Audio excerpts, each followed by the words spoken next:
A lot happening over in Europe as well, Lauren, as we talked about yesterday on the show with this big, huge fine against... broke on this show. Yeah, I mean, the European Union, if you're with us yesterday, fined Google a record $2.72 billion for breaching antitrust rules. Regulators claiming that Google has abused market dominance by giving an advantage to the company's other products.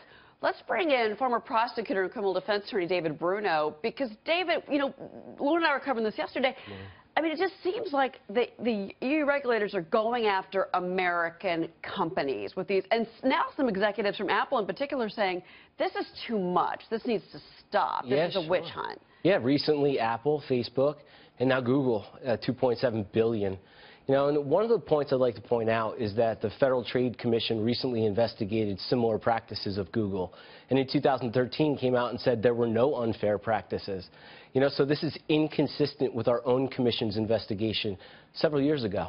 Do you expect Google to continue to be targeted here with some of their search results in other products, whether it's Maps, or does this set precedent, is my question? Well, it does specifically on this point in Europe, but there are two additional investigations going on by the EU into Google practices, and that's the AdSense and as well as the Android operating system. So this could be a sign to some additional violations to come from the EU against Google. Obviously, Alphabet Google has got teams of attorneys that they're paying over in Europe, but how hard are these antitrust cases, how hard is it to fight these in Europe versus fighting it in the U.S. courtroom? Much harder in Europe, because when Europe looks at the violations, they also look at competitors.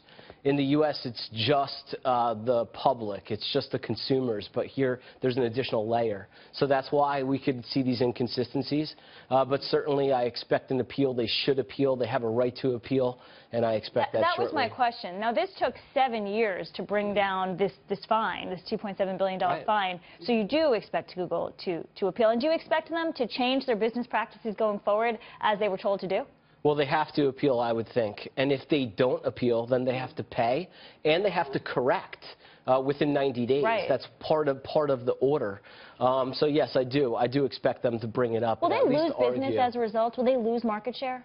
Right now, they're at 90% in the European Union, you know, so I don't think so. Okay. But something's going to have to happen.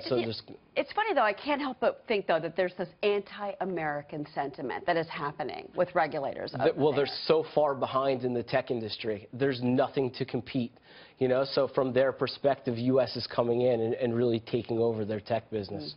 Are they really that far behind in the tech industry? They really are. I mean, just think, Google has 90% market share for searches in the European Union. Luckily, they've got $90 billion in cash, so $2.7 billion, ouch, but, you know, But now these companies could start filing suit in the European Union because it gives the competitors the ability to do that. So it opens them up. Oh, wow. Okay, David, thank you very much. Great perspective from you this morning. Good morning, guys.